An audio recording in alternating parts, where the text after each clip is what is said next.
안녕하세요. 가사 호적 전문 법무사 김민경입니다. 오늘은 친생자 관계 존부 확인의 소위 실제 사례를 보시겠습니다. 신분사항을 기록하고 공시하던 호적법이 폐지되어 2008년 1월 1일부터는 호적부가 아닌 가족관계 등록부가 호적의 기능을 하게 되었습니다. 호적 등본을 보면 부모와 자녀 등 가족이 나오는데 지금은 가족관계증명서를 발급받으면 부모와 자녀 그리고 배우자가 나타납니다. 그런데 가족관계증명서에 기록된 사람이 친부모가 아니거나 친자식이 아닌 경우가 있습니다. 가족관계증명서를 발급받아 볼 일이 별로 없다 보니 누가 부모나 자녀로 적혀 있는지 모르고 지내는 경우가 있습니다. 당연히 같이 살고 있는 부모님이 가족관계증명서에 부모로 적혀 있겠지만 가끔은 그렇지 않은 경우도 있습니다. 어떤 사유로 가족관계증명서를 발급받아 보았는데 내 자식이 아닌 사람이 자녀로 기록되어 있거나 친부모 아닌 분이 부모로 적혀 있다면 어떻게 해야 할까요?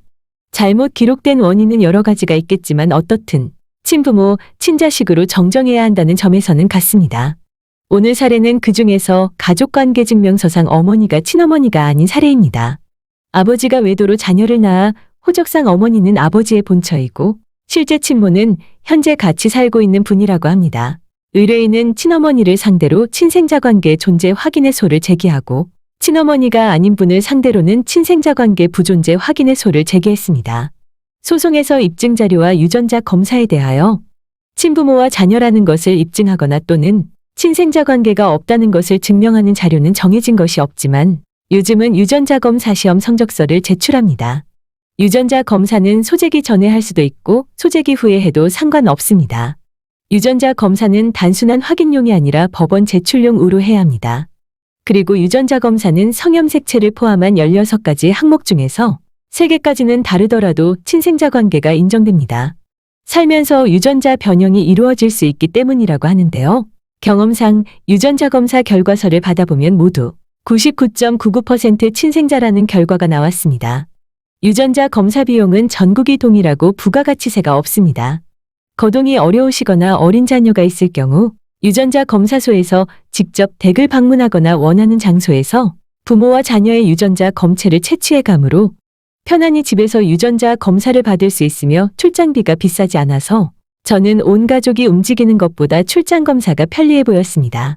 소송기간과 관할, 친생자관계 존재 또는 부존재 소송은 보통 3, 4개월에 판결이 나고 경우에 따라 5, 6개월 이상 걸릴 수도 있습니다.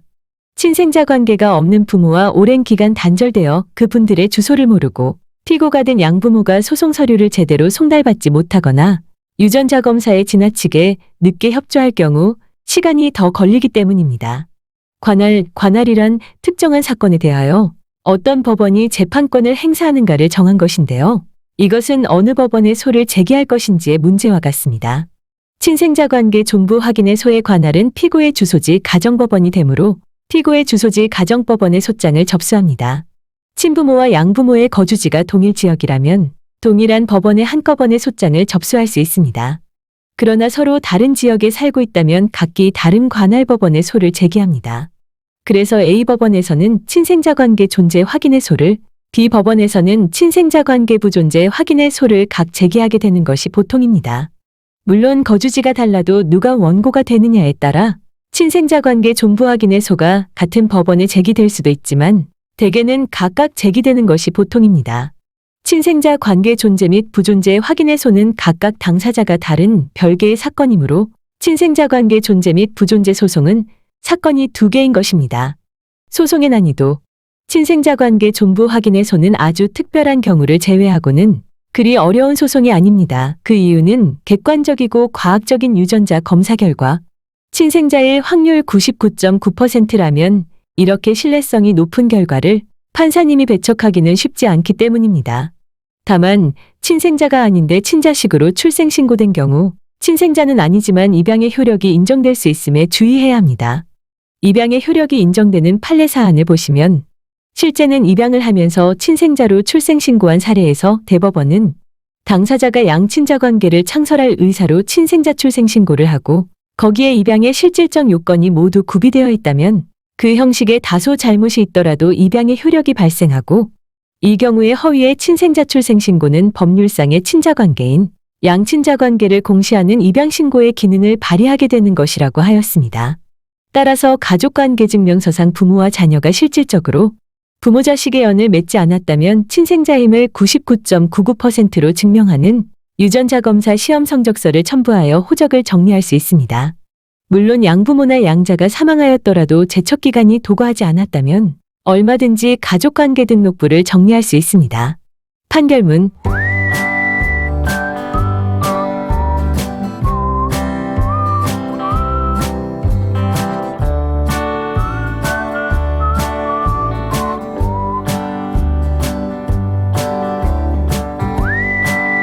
친생자 관계 정리와 관련하여 궁금한 점이 있으시면 연락 주십시오. 끝까지 친절하고 정직할 것을 약속드립니다. 시청해주시고 응원해주셔서 진심으로 감사드립니다. 오늘도 행복한 날 되세요.